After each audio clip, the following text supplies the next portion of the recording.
O que você quer ser quando crescer? Perguntava para um. Eu quero ser astronauta. O que você quer?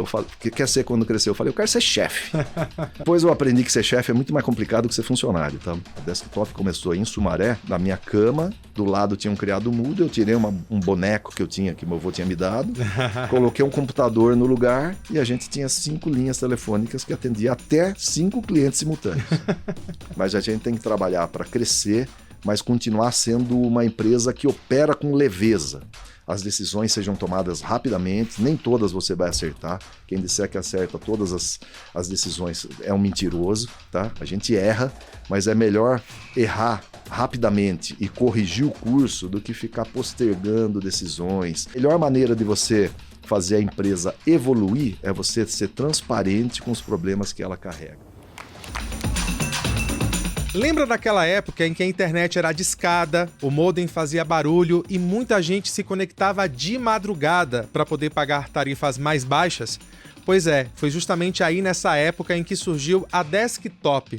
A empresa faz parte do grupo dos provedores de serviços de internet, as ISPs, na sigla em inglês. Em 2021, a Desktop se listou na bolsa. Em 2023, conquistou mais de 1 milhão de assinantes e faturou quase R$1 bilhão. Hoje, no Do Zero ao Topo, nós recebemos Dênio Alves Lindo, que é CEO e fundador da Desktop. Se inscreva no nosso canal se você ainda não for inscrito e clica no sininho para ser notificado toda vez que um novo conteúdo for publicado por aqui.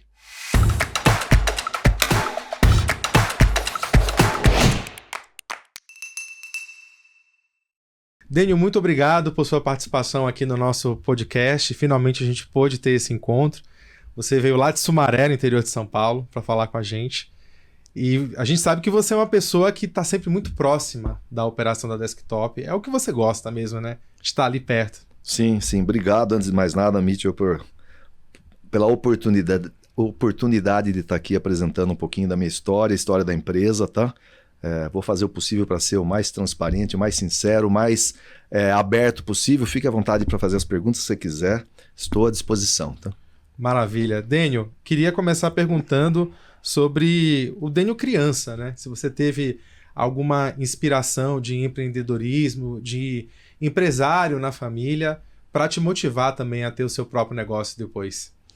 Cara, você bem objetivo aqui. Eu, quando criança, óbvio que era um mundo totalmente diferente do que é hoje, né? Eu sempre fui muito voltado para a tecnologia. Eu gostava pra caramba. Quando começaram a surgir os primeiros computadores, eu aprendi a programar sozinho, indo atrás de revistas e jornais e livros que eram raros, né? Computador era uma coisa muito incipiente. Isso na década de 80, eu tô falando. Eu tinha 12, 13 anos. Eu comecei a trabalhar com programação por lazer em casa. Eu desenvolvia meus próprios videogames, uma coisa louca, legal, né? Eu desenvolvia para eu próprio jogar. É uma coisa que eu falo para meu filho, ele fica louco quando eu falo isso. Ele fala, não é possível, isso é mentira. Eu consigo provar para ele porque eu guardei alguma coisa. Que legal. Mas desde criança, cara, eu tive essa ambição de fazer alguma coisa diferente. Óbvio que eu queria trabalhar com tecnologia. Eu gostava muito de computador. Quando eu entrei na faculdade, não existiam as faculdades de engenharia da computação, que era o meu sonho, trabalhar com computação mesmo, tá? Eu acabei fazendo engenharia elétrica, que era o mais próximo possível, com ênfase em telecom, que me ajudou bastante aqui na minha carreira como empreendedor no segmento de telecom. Uhum. Do ponto de vista de ter referências na família, realmente eu tive, tá? Eu sempre acompanhei muito de perto a carreira do meu avô materno, que ele tinha um supermercado. Olha. E foi o primeiro supermercado self-service de Sorocaba. Ele fala que foi o primeiro do Brasil, mas eu não tenho como provar isso na década de 50. Tá? Uau. Então ele foi assim, o primeiro empreendedor que deu oportunidade para o cliente com carrinho colocar as coisas e depois passar no caixa. Fazer um self-checkout. Isso. Não é bem nem o self-checkout, é escolher os produtos que vão levar. É que a gente não tem essa visão. No passado, no começo do século passado, o supermercado era... Você pedia no balcão o que você queria e alguém pegava. Tá? E ele falou, não, vamos fazer gôndolas, a pessoa passa com o carrinho, a pessoa escolhe, eu só fico aqui. Ele contava essa história, eu admirava muito, meu avô era um empreendedor nato. Ele tinha segundo primário, ele só fez 2 anos de escola. tá? Primeiro e segundo ano do primário. Mas ele tinha uma capacidade analítica fenomenal, sabia fazer conta de maneira muito bem estruturada, era uma pessoa muito inteligente, e ele fez esse supermercado crescer, virou uma pequena rede no interior do estado, ali na região de Sorocaba. Foi uma primeira referência de empreendedorismo, e a família dele, quase todo mundo era empreendedor. Então um outro tio tinha não sei o quê, outro tinha loja de material de construção e assim por diante. O lado da família do meu pai já era um pouco diferente, já era mais voltado para educação, professores, etc. Mas eu tive realmente também no meu tio, marido da irmã do meu pai, que ele acabou se tornando patrão do meu pai na época. Meu pai acabou sendo diretor da empresa, uma fábrica de móveis. Eu tenho uma história curiosa, que eu sempre achei esse meu tio uma referência de tudo dava certo nas decisões de negócio dele. Eu não sei se ele era inteligente, se ele tinha sorte, o que era, mas todas as decisões que ele tomava acabavam se provando decisões corretas, inclusive o momento certo de fechar a empresa, que ele acabou fazendo um pouco antes dele falecer, né? Então ele tomou a decisão certa no momento certo de fechar a empresa para não acumular dívida, esse tipo de coisa. E esse tio, quando eu era criança, a gente passava o Natal na casa da minha avó. Ele era mais velho, né? Um tio mais velho. E os sobrinhos todos ali reunidos, ele perguntava: poxa, mas o que você quer ser quando crescer? Perguntava para um: eu quero ser astronauta. Eu quero ser bombeiro. Eu quero ser engenheiro. Nossa, mais sofisticado. Aí ele chegou para mim, que era o sobrinho menor de todos: o que você quer? Quer ser quando crescer? Eu falei: eu quero ser chefe. Entendeu? Ali eu percebi, foi uma fim de semana inteiro escutando gozação por causa disso. Esse é esperto, ele quer ser chefe, né? E o meu tio falava isso porque ele era chefe, né? Ele era o dono da empresa, ele dava ordens. E eu tinha do lado de casa, né, a referência do meu pai, que, poxa, se sujeitava às ordens do meu tio, mesmo quando ele não concordava, né? Então eu falei: cara, olhando de fora, parece que ser chefe é mais vantajoso do que ser o subordinado aqui, né? Mas isso é mais uma anedota. Eu era muito criança para ter tomado alguma decisão. Mas já com uma visão muito precisa da idade, né? Mas depois eu aprendi que ser chefe é muito mais complicado que ser funcionário, tá? Sendo bem honesto, cara, não é que é complicado, não é mais difícil. Sim. Mas o grau de responsabilidade que você carrega, o funcionário ele tem as suas responsabilidades.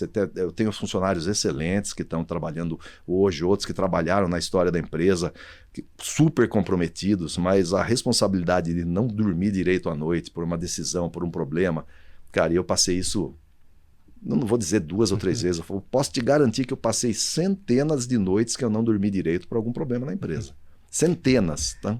Hoje você tem muito mais experiência de vida como empresário do que como empregado, mas você também teve esse momento em que você trabalhou, né, para empresas, e eram empresas do setor de tecnologia, inclusive uma muito famosa, que é a IBM. Conta um pouco como é que foi essa sua trajetória nessas empresas. Enquanto você trabalhava, você já pensava também em abrir o seu próprio negócio? Ok.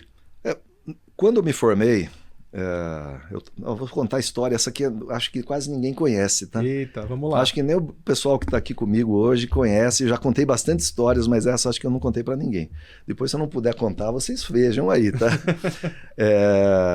Cara, eu acabei entrando na IBM por um puro acidente. Eu estava na Unicamp no último ano, tá?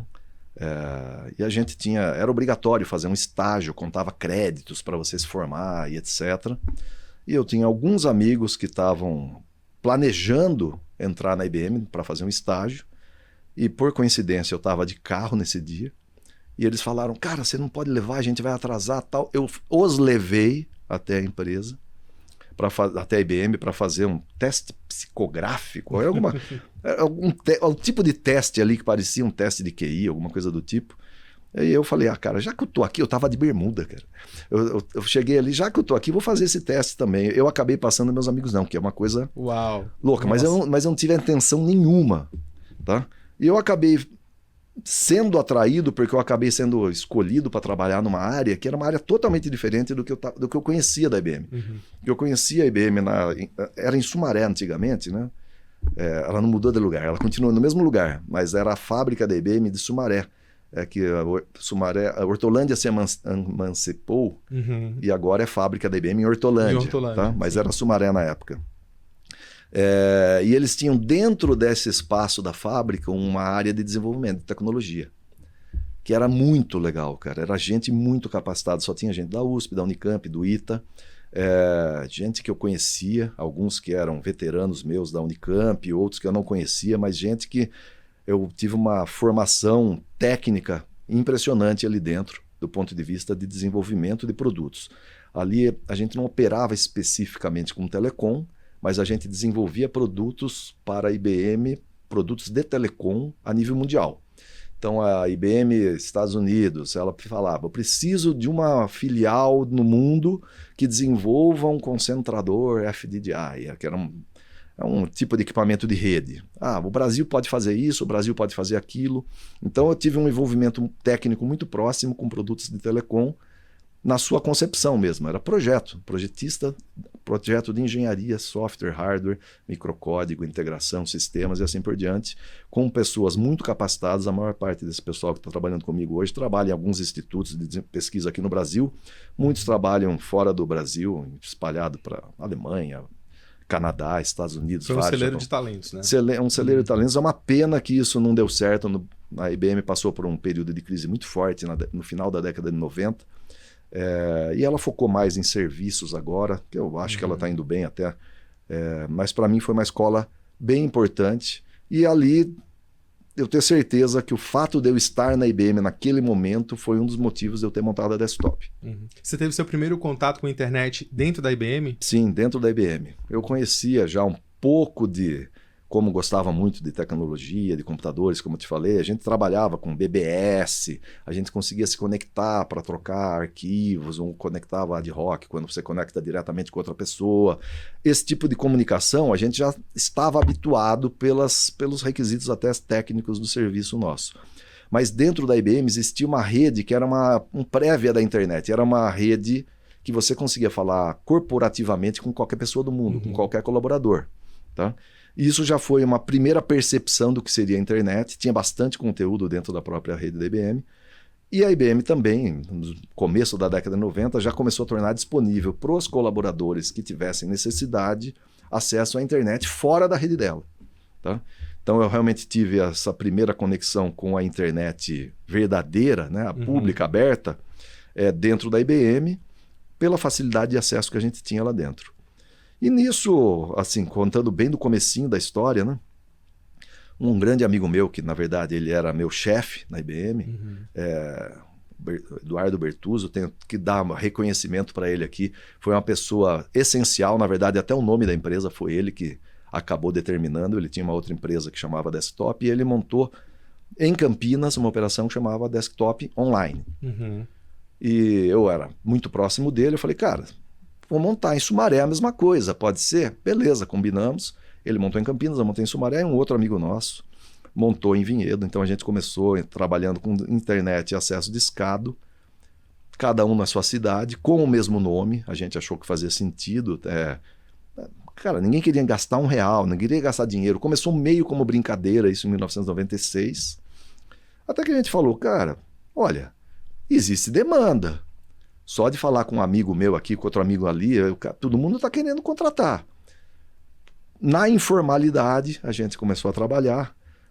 Tecnologia totalmente incipiente, a gente trabalhava com... Poxa, a Desktop começou em Sumaré, na minha cama, do lado tinha um criado mudo, eu tirei um boneco que eu tinha, que meu avô tinha me dado, coloquei um computador no lugar e a gente tinha 5 linhas telefônicas que atendia até 5 clientes simultâneos. E começou com brincadeira, peguei a linha de telefone do meu pai, que naquela época a linha de telefone custava, não sei se você lembra disso, mas você tinha que escolher se ia comprar um carro ou um telefone. Tá? Então você tinha era um ativo que se valorizava. Isso, né? Valorizava, você alugava, existia aluguel de linha. Você ia na imobiliária, você alugava um imóvel e alugava 5 linhas telefônicas. Então a gente fez um investimento, né, em algumas linhas telefônicas.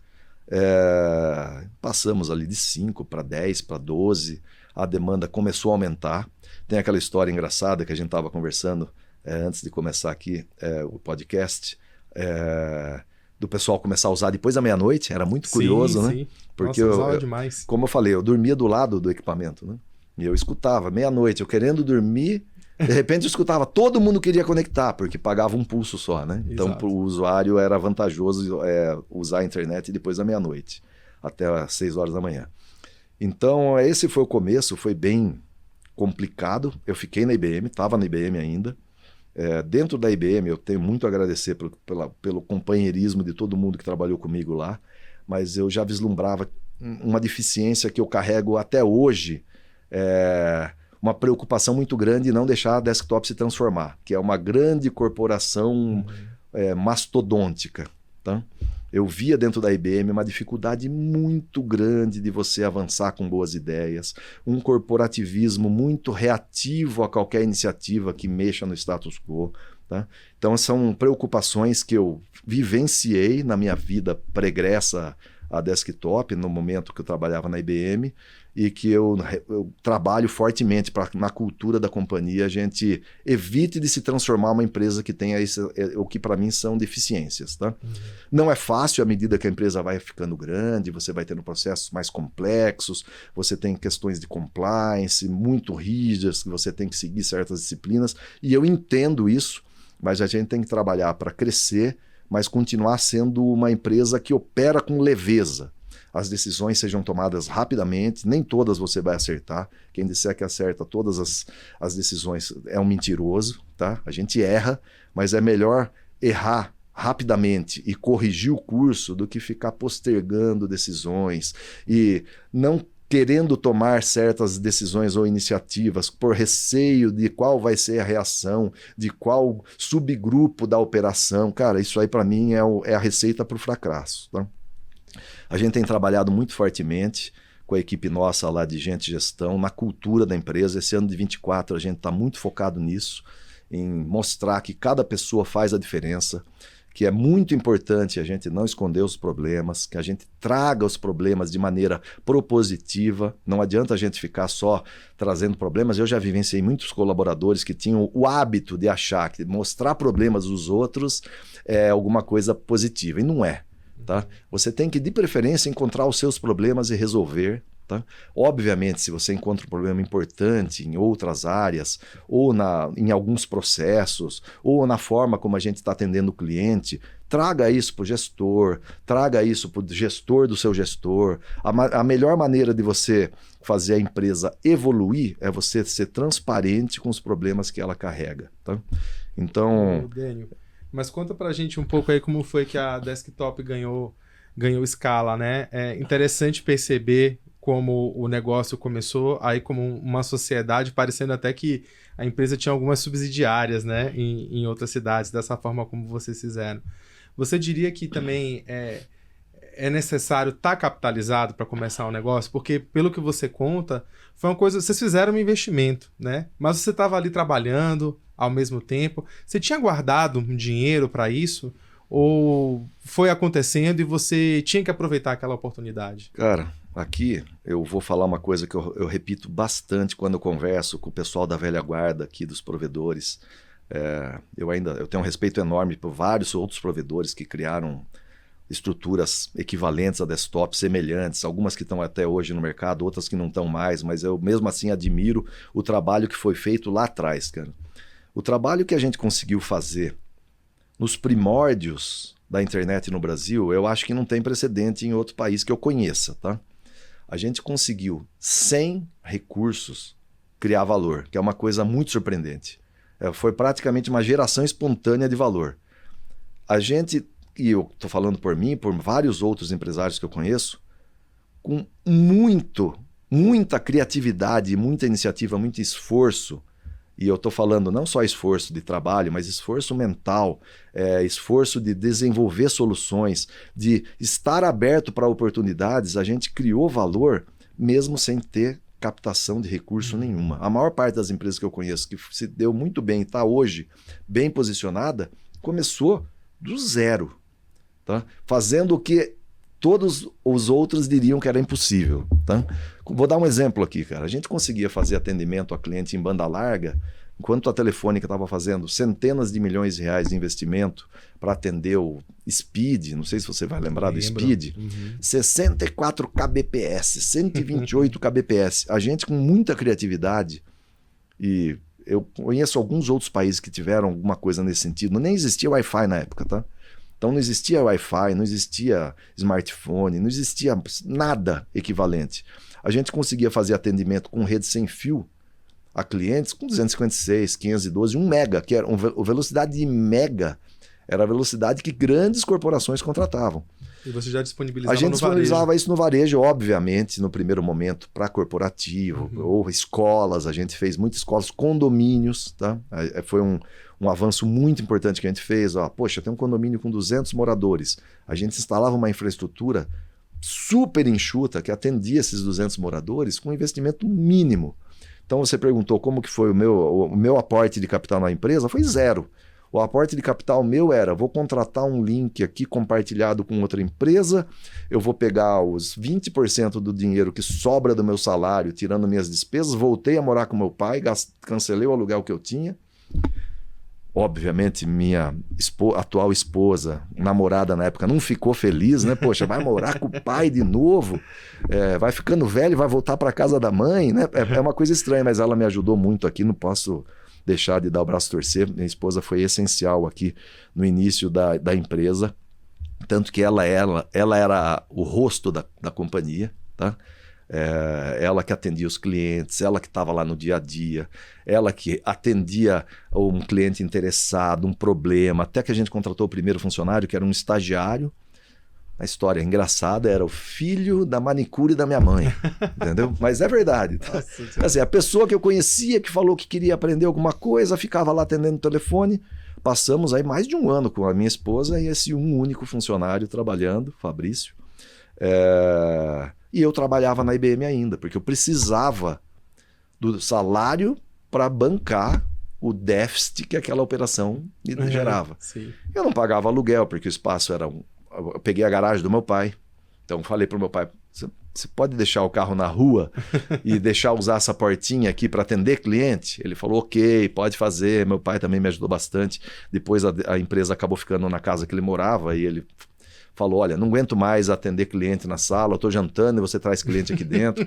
Ele arranjou um apartamento, mudou, minha mãe ficou brava comigo, mas eu falei, obrigado, tá? Pela ajuda, foi bem importante também naquele momento. A primeira sede da Desktop, né? Foi na casa que eu morei quando era criança, né? Então, no primeiro momento, a gente não investiu praticamente nada. Eu conheço muita gente que investiu algum dinheiro, tá? Mas não tinha a pegada de conhecimento, a pegada necessária para empreender, e acabou quebrando, acabou fechando, tá? A gente teve que tomar uma série de decisões estratégicas muito relevantes, tá? Para poder continuar vivo nesse mercado. Primeiro, a gente não tinha reconhecimento nenhum por parte de nenhum tipo de governo, nem municipal, estadual, federal, de jeito nenhum. A ISP é uma coisa que 5 anos atrás muita gente não sabia do que se tratava. 27 anos atrás, era uma coisa que ninguém tinha nem menor ideia do que era, achava que era uma piada. Tá? Então a gente realmente teve que tomar uma série de decisões tecnológicas para continuar crescendo e sempre recorrendo à própria geração de caixa da empresa para realimentar o crescimento. Tá? Era um momento em que uma empresa pequena como a nossa, ou como muitas outras, não tinha a menor possibilidade de conseguir um financiamento em banco, ou muito menos governamental. Tá? Então o crescimento era realmente feito com a geração de caixa que você conseguia gerar. Então os primeiros anos foram muito sofrimento, 5, 6, 7 anos trabalhando para começar a gerar alguma coisa que pudesse começar a pagar o prolabore. Não estou falando de dar retorno para acionista, nada do tipo. É pagar a conta da empresa e dar um dinheirinho para eu poder sair do trabalho que eu tinha, né? E nesse aspecto eu tive a colaboração novamente desse meu amigo, Eduardo Bertuzzo, que ele... Como ele trabalhava na IBM também, eu saí da IBM e fui trabalhar numa outra empresa que ele tinha em meio período, e aí eu consegui dedicar meio período exclusivo para a operação do provedor mesmo. Ali naquele momento eu falei, cara, agora eu vou dedicar. Trabalhava 4 horas como desenvolvimento de hardware, eu era projetista de equipamentos mesmo. E as outras 16 horas acordado eu trabalhava no provedor. Tá? Então desenvolvia tudo, solução técnica, sistema, faturamento, tudo feito in-house, porque não tinha capital para poder contratar ninguém para fazer. Sim, sim. E aí, como é que isso foi ganhando corpo, né, Daniel, assim, com o passar do tempo? Esses amigos sócios também seguiram seus próprios caminhos? E você foi continuando? Sim. Dessas 3, eu falei que a gente começou em Sumaré, Vinhedo e Campinas, né? Esse meu amigo de Campinas, ele tinha uma série de outras atividades que ele tocava, ele não deu atenção, eu acabei absorvendo a operação dele. E o outro amigo de Vinhedo, eu acabei comprando a operação dele, depois de algum tempo. Era acesso de escado ainda, tá? E o acesso de escado, não sei se você vai recordar, passou por uma fase muito complicada. Teve 2 fases muito complicadas, que era a entrada do UOL nesse segmento, que ela fez uma situação muito complexa ali, que tem muita gente com processo na justiça até hoje rolando, de contrato, de pegou o cliente dos ISPs que eram conveniados. Eu não entrei nessa porque eu vi o contrato, cara, uma coisa que eu era esperto era ler o contrato que eu tô assinando. E eu falei, cara, isso aqui tem 2 anos de duração, depois de 2 anos não tem garantia nenhuma. E realmente depois de 2 anos acabou. Quem entrou nisso dançou. Praticamente todos que eu conheço fecharam. Então, e um outro movimento muito significativo foi a entrada dos provedores grátis. Sim. Que a gente era provedor de acesso de escado, a gente cobrava do cliente e o cliente pagava a ligação para a operadora de telefonia dele. Tá? Com a entrada do IG e outros provedores de acesso grátis, eles ganhavam no trânsito da ligação e podiam não cobrar do cliente, né? E aí a gente criou um mote à época que todo mundo falou, não, isso aí vai fechar. Teve um grau de cancelamento, perdemos, sei lá, 5, 10% da base de assinantes naquele momento, apesar de a gente já estar começando de maneira incipiente o movimento de atender clientes com outras tecnologias, com infraestrutura própria. Mas esse movimento de internet grátis, a gente criou um mote muito relevante que foi, cara, tá bom, você pode cancelar e ter a sua internet grátis, é a mesma coisa que você ser atendido pelo SUS. Nós somos um plano de saúde do Einstein. A gente vai entregar qualidade. Quando você precisar, vai funcionar a internet. Quando você precisar de suporte, eu vou mandar um técnico na sua casa. Então a gente conseguiu manter a maior parte da base e ali a gente entendeu que não adianta você querer competir no preço, você tem que ser essencial na prestação do serviço. Quase todos os clientes que cancelaram para a internet grátis voltaram para a nossa base depois, porque eles entendiam que ali eles iam ser atendidos por alguém que ia poder dar satisfação, fazer funcionar, como eu estava falando anteriormente também com você. A gente consertava o computador do cliente, instalava antivírus, a gente fazia o que fosse necessário para o cliente ficar satisfeito com a prestação do serviço e continuar pagando a mensalidade, que era o nosso objetivo. E desde sempre ali, a gente sempre teve uma base de assinantes crescente. Nesse momento, com o advento do Speed também, que foi meio concomitante com a internet grátis, que também foi um fator determinante para a gente optar por implementar a infraestrutura própria, ficou claro para mim que você ser detentor da infraestrutura de transporte, ou seja, a conexão física até a casa do assinante, era essencial. E eu falo isso até hoje, quando o pessoal fala de rede neutra, operações de rede neutra, como que isso vai afetar vocês? Cara, eu me sinto muito confortável de ter a gestão da nossa própria rede, ser o garantidor da qualidade da rede, da prestação do serviço, até dentro da casa do assinante. Porque o histórico nosso de prestar serviço, seja de acesso de escado, seja do Speed, que a gente também era provedor de Speed na época, usar infraestrutura de terceiros e depender da qualidade desse prestador para você garantir a sua qualidade, é uma coisa que eu não quero passar nunca mais. Tá? Porque você se sente impotente de saber que o cliente tem um problema, você saber qual é o problema e você não ter nada que você possa fazer para solucionar o problema. Sim. Então você está com a gestão de fim a fim, você vai falhar, você vai errar, você vai ter problema. Mas você tem a capacidade de identificar e resolver e dar satisfação para o cliente para que ele fique feliz com a prestação do serviço que está sendo feito. Tá? Daniel, você diria que você é apegado ao negócio? Eu lembro que a gente falou sobre esse assunto da rede numa entrevista para o Infomoney no ano passado. E aí é que é uma historinha também de bastidor que eu conto, que quando eu estava falando sobre essa matéria com a minha editora, ela falou assim, parece que o Daniel é bem apegado ao negócio dele.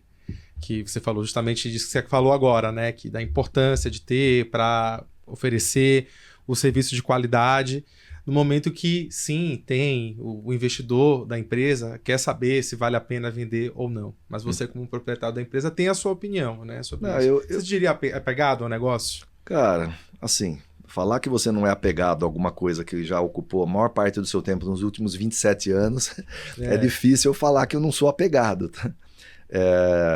eu tenho um amor controlado, vamos dizer assim, tá? O que eu posso chamar de amor controlado?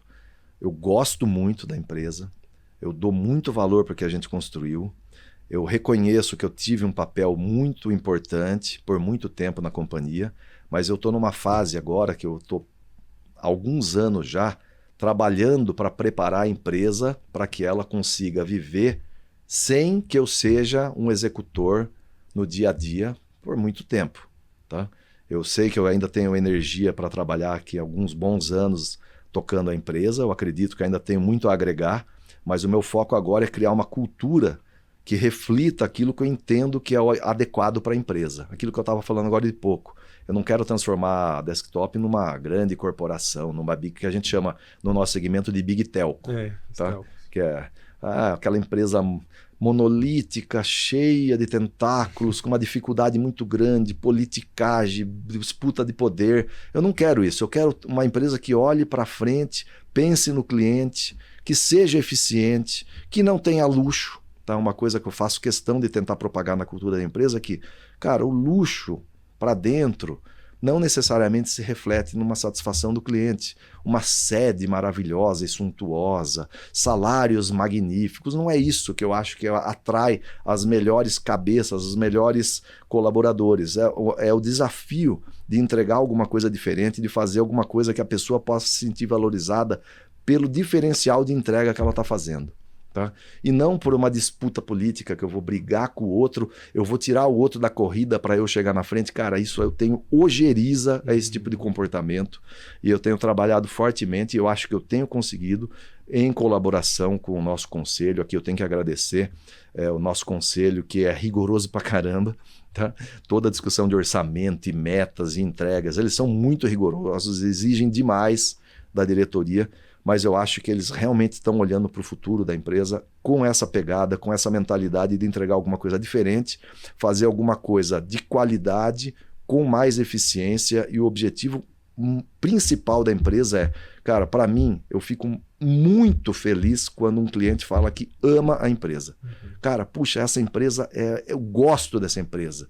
Entendeu? Porque esse tipo de cliente, o cliente que tem uma fidelidade emocional para a companhia, ele é mais resiliente a oscilações, seja um momento que você passe por alguma dificuldade operacional específica numa região, seja por questão de competição que venha com uma precificação muito agressiva no determinado momento. Esse cliente que tem um relacionamento afetivo com a companhia, ele é muito menos sujeito a querer trocar de empresa. Então, para mim, esse é um foco essencial que a gente está trabalhando. A gente tem um planejamento estratégico de 3 anos, 24, 25, 26, que um dos pilares é trabalhar essa maior aproximação. A gente sempre foi muito próximo do cliente, mas nos tornar mais próximo ainda, ser parte da família de cada um dos assinantes. Tá?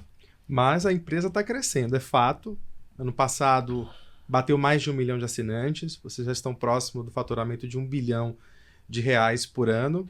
Você acha que a Desktop vai conseguir manter essa essência que você deseja diante desse crescimento e, inclusive, dentro de um setor bastante pulverizado e que tem movimentos de consolidação, né, Décio? Cara, eu acho o seguinte, eu acredito que é óbvio que o mesmo grau de atenção que a gente dava quando a gente tinha 100, 1.000, 5.000, 10 mil clientes, começa a ficar cada vez mais complexo você imaginar que só as pessoas vão determinar o sucesso dessa empreitada, tá? Você tem que trabalhar muito fortemente nos processos para que os processos repliquem essa mentalidade, essa cultura. Então você não pode mais imaginar que não, eu vou perder esse colaborador porque ele vai mudar para o Japão, sei lá o quê, eu vou colocar um outro com a mesma qualificação, a mesma pegada. Não, se você começar a acreditar que num determinado patamar de tamanho você vai apostar suas fichas, que a cultura da empresa vai se replicar única e exclusivamente pela seleção e treinamento de bons colaboradores, não vai dar certo. Você tem que criar processos que inibam qualquer desvio de conduta para essa mentalidade de ter proximidade e qualidade junto ao cliente. Tá? Isso é um desafio que a gente tem enfrentado. A gente saiu de 130 e poucos mil clientes em 2020, estamos com 1.050.000 clientes, um número próximo desse, em menos de 4 anos. Então, o crescimento que a gente teve tropeços. Eu não vou ser mentiroso aqui de falar, não, a gente fez um trabalho 100% perfeito, não perdemos nada nesse processo. É claro que a gente perdeu. A gente, praticamente 90% dos colaboradores são novos na companhia. Estão há menos de 2, 3 anos na companhia. Então, existe um trabalho de voltar para as origens. A gente fez esse trabalho muito forte em 2023, continua agora com esse trabalho de cultura em 2024, que é um trabalho de criar essa cultura de maneira recorrente através de processos. Criamos uma diretoria no final do ano passado exclusiva para processos, uma diretoria de processos e integrações, obviamente. Por que integrações está junto aqui? Porque a gente está num processo de consolidação muito importante, a gente tem feito várias aquisições, é uma das pernas de crescimento tão importante quanto o crescimento orgânico para a gente. Praticamente metade do crescimento nosso veio de aquisições, a outra metade de crescimento orgânico. Tá? Você piscou, a Desktop fez uma compra. Não, também não. A gente não é tão agressivo assim, cara. Foi mais do passado. Eu sou bem chato com aquisições. A gente fez um total de 10 aquisições nesse intervalo de tempo, tá? Eu acho que é um patamar razoável. Eu conheço outras empresas que fizeram muito mais aquisições. Eu acho muito desafiador você manter uma rede sustentável e uma cultura unificada, fazendo um volume de aquisições muito grande. 10 eu acho que foi um patamar bom, a gente poderia ter feito um pouco mais. A tendência é que para o futuro a gente faça um volume maior de assinantes com menos aquisições. A gente está olhando agora para aquisições maiores, tá? Obviamente a gente avalia também algumas oportunidades estratégicas, eventualmente alguma fusão, alguma coisa desse tipo. A gente tem isso em vista também. Agora, voltando ao tema da cultura, né, que você falou, poxa, como que a gente cresceu e manteve isso? A gente, num determinado momento de crescimento muito acelerado, a gente, obviamente, tropeçou em alguns pontos. Poxa, perdemos a proximidade do cliente na região tal. Nessas cidades novas aqui a gente não fez um trabalho muito bom de aproximação. Não treinamos os colaboradores muito bem numa determinada área. Esse tipo de falha a gente teve, tá? Porque você crescer nesse ritmo tão forte e não cometer nenhum deslize é muito difícil. O importante é você reconhecer que você teve alguns deslizes e trabalhar para corrigi-los, tá? Uma coisa que eu aprendi na vida, eu acho que não é nem especificamente na empresa, cara, a primeira coisa que você tem que ter em vistas para melhorar e corrigir algum problema é reconhecer o problema, tá? E aqui volta na história de grandes operações que você vê. É muito fácil você, dentro de uma grande corporação, você ter problemas, ver os problemas, mas os problemas não são reconhecidos, porque eventualmente eles impactariam o resultado de alguma diretoria, impactariam alguma pessoa que tem algum poder relevante. Esse tipo de coisa eu tenho trabalhado fortemente para evitar que a Desktop caia nessa armadilha. Tá? Espero estar conseguindo ter sucesso, acho que sim, tá? A gente está com uma diretoria que eu estou bem convicto de que ela está 100% alinhada com essa mentalidade. Eu brinco todo dia com eles lá. Poxa, eu vejo gente trabalhando demais, eu vejo gente trabalhando de menos. Todo dia eu estou dando atenção para que as pessoas entendam o objetivo da companhia. Quando alguém vem com uma mentalidade, não, mas as outras empresas fazem assim, eu não quero saber como as outras empresas fazem. Eu quero saber como a gente vai fazer melhor. Como a gente vai fazer diferente, como a gente vai fazer de maneira mais eficiente. Tem algumas palavras, cara, fazendo uma brincadeira aqui. Quando eu escuto alguém falar, não, esse é o padrão de mercado, eu falo, meu Deus do céu, cara, não quero saber de padrão de mercado. Não podia bater na mesa, né? Bati, mas fez barulho. Não tem problema. Né? Cara, quando eu escuto alguém falando, não, esse é o padrão de mercado, cara, não quero saber do padrão de mercado. A gente surgiu fazendo diferente. Eu quero continuar fazendo diferente. É óbvio que eu não vou correr riscos, não vou apostar numa tecnologia totalmente incipiente e comprometer eventualmente um risco disruptivo para a operação. Mas estar aberto a ver que eu posso de repente fazer alguma coisa com 10 vezes menos CAPEX do que uma operação concorrente está fazendo, não, é impossível. Não é impossível, a gente já fez no passado. Obviamente que está mais difícil agora, está, mas a gente tem mentes capacitadas, a gente tem mentes abertas. Eu conto com um corpo técnico muito eficiente de engenharia, tá? Eu aposto muito muito forte mesmo em capacitação e treinamento de gente que veio de VSPs, de vários dos ISPs que a gente contratou, gente que veio de grandes operações de telecom também e que estão com essa mentalidade de, cara, vamos fazer alguma coisa que seja boa, sustentável, que possa crescer, possa escalar, mas que seja eficiente. Esse é o meu sonho de engenharia, cara. Se você entrar para a área técnica aqui, a gente vai falar até as 4 da manhã, cara, porque onde eu tenho o maior conforto de falar é a parte de sistema, TI, engenharia, desenvolvimento, produto, é a área que mais me atrai. Então, se você começar a falar de financeiro, dinheiro, caixa, EBITDA, isso aí, cara, aí eu chamo o meu CFO aqui para ele falar, tá bom? Isso remete à primeira pergunta, né, que eu tinha feito ali, que você gosta mesmo é do operacional. Você passa a maior parte do seu tempo na sede da Desktop mesmo, ali próximo da operação, né? Esse é um embate que a gente teve no passado, né? Desde a época do IPO, se a sede da companhia devia ser deslocada para um centro mais representativo do ponto de vista administrativo, e eu fui totalmente contrário, cara. Eu falei, cara, se a diretoria fica em São Paulo, a maior parte dos grandes ISPs, a administração fica em São Paulo.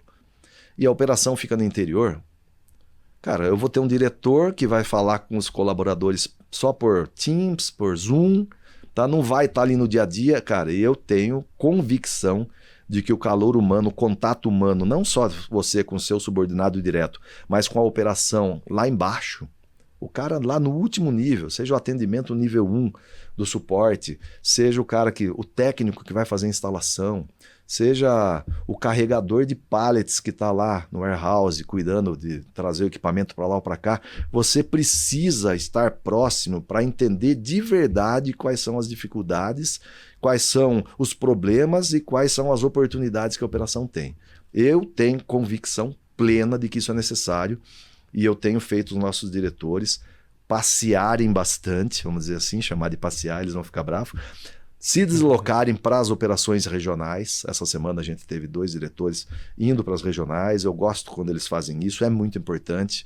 Além da estrutura nova que a gente separou, dividiu a cobertura geográfica da Desktop em 4 áreas regionais. A gente tem um diretor específico para cuidar de cada região e a gente tem os diretores da matriz que também tem que se deslocar para entender qual que é o problema de engenharia que eu tenho aqui, qual que é o problema de atendimento que eu tenho aqui, por que o NPS daquela cidade não está como a gente gostaria que tivesse. Não adianta ficar olhando planilha, vendo PowerPoint, isso aí é muito bonitinho para você fazer a apresentação e etc. Para resolver problema, você tem que saber escutar, ter clareza e você ter a oferta de liberdade para o colaborador para que ele possa transparecer os problemas para cima sem se sentir oprimido. Tá? Quando eu peguei em um determinado momento na operação da empresa, gerentes de confiança minha da empresa quando eu era menor, falando, poxa, mas eu não posso falar isso para você porque o meu chefe não deixa. Cara, eu ficava revoltado, cara. Falava, quer dizer que você não pode me trazer um problema que você sabe, e você sabe que eu confio em você porque eu te conheço faz 20 anos, porque o seu chefe não quer que o problema chegue até mim? Porra, cara, isso para mim é uma coisa que é totalmente nonsense, entendeu? Eu sei que eu não tenho condições de atender todo mundo, mas eu não quero criar camadas de isolamento de informação que eu olhe lá em cima para uma planilha, ache que está tudo bom, e o cliente lá embaixo, o técnico lá embaixo na rua, está falando que o negócio é totalmente outro. Tá? Aqui vou contar uma anedota, né? Acho que quando a gente conversou, a gente não tinha 1 milhão de clientes ainda, né? Não tinha. Estava quase lá. A gente fez um happy hour. Um dia a gente faz um happy hour de vez em quando com a diretoria ali, os diretos, alguns gerentes, especialistas, né? Junta lá umas 20, 15, 30 pessoas, depende do happy hour. Aí você toma uma cervejinha, aquela descontração. Surgiu a conversa de que a gente ia chegar em 1 milhão, vamos chegar em 1 milhão de clientes daqui a uns 30 dias. E eu falei, meio que brincando, não, cara, eu vou instalar um cliente 1 milhão. O pessoal, não, começou a dar risada. Eu falei, não, vocês não estão entendendo, eu vou instalar o cliente 1 milhão. Eu vou lá fazer. Eu fiz questão de fazer isso. Tá? Primeiro, para demonstrar um pouco de humildade, para demonstrar reconhecimento, porque eu realmente acho essencial, muito importante. Fiz questão de dar o meu WhatsApp para esse cliente, o cliente me aciona quando tem qualquer problema, direto. Tá?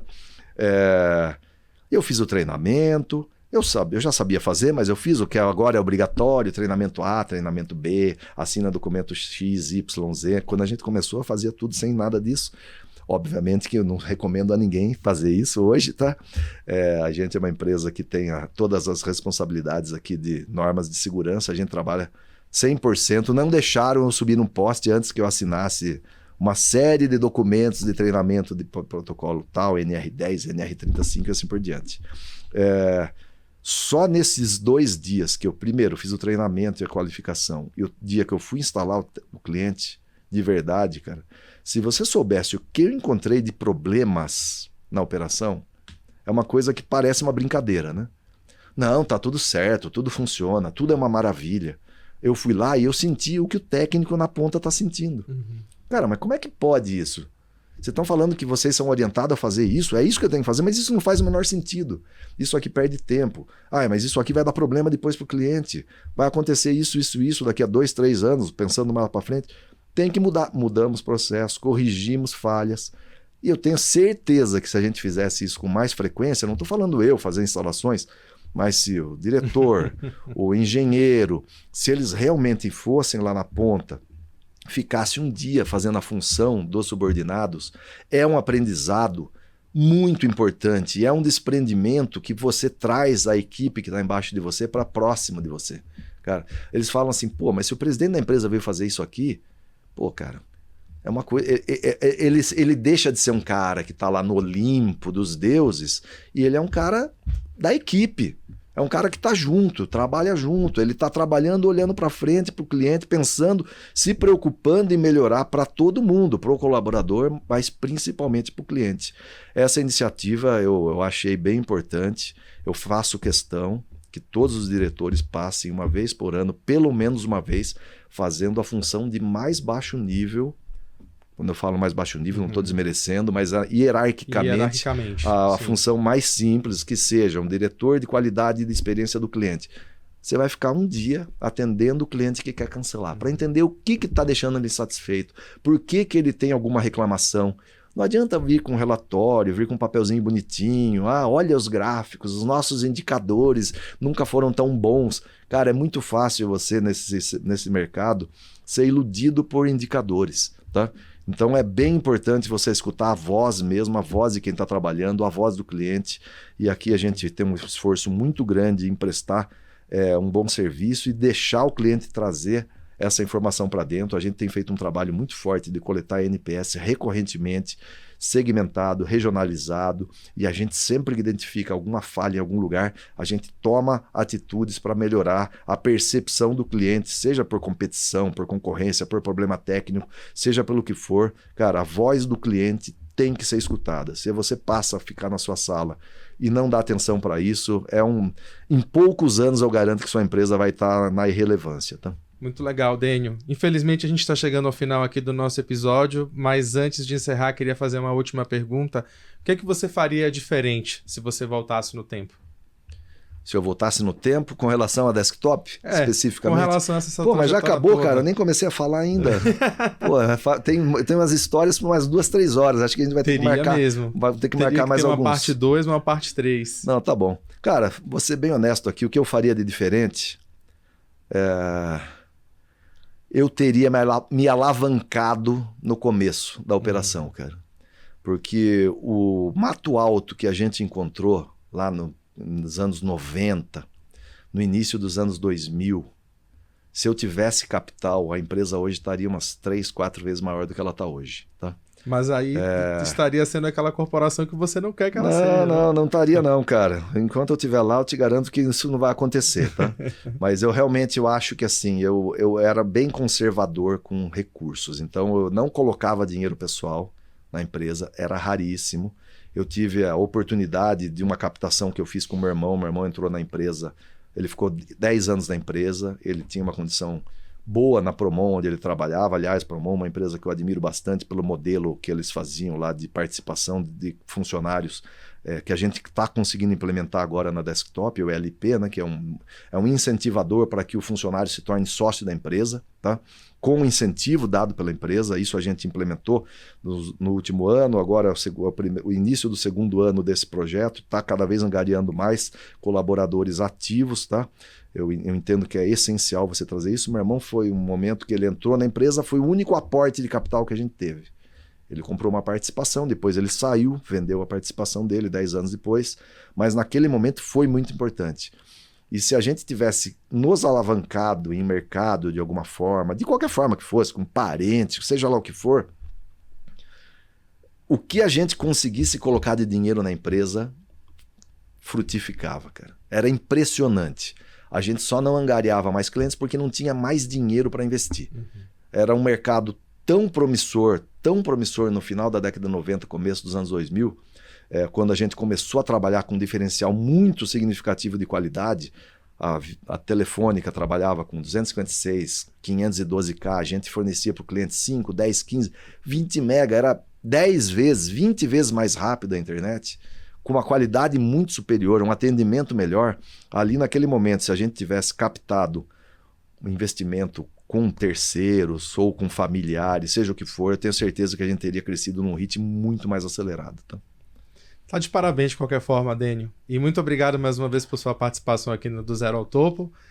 Conseguiu ficar 50 minutos sentado, hein? Sentado, sem colocar boné, sem me mexer. Eu tô me sentindo quase preso aqui, cara. Vou ter que ficar uns 15 minutos andando lá fora agora. Tá bom, eu agradeço aqui, Mitch. Obrigado novamente pelo convite. Espero ter sido aqui, poder tido a oportunidade de expor aqui um pouco da história da companhia. Desculpa se eu fui muito informal, é o meu jeito de ser, tá? Foi excelente. Estou à disposição a hora que a gente quiser gravar o episódio 2, 3 e 4 e assim por diante, tá bom? Tá ótimo. Obrigado, abraço. Muito obrigado. Até a próxima.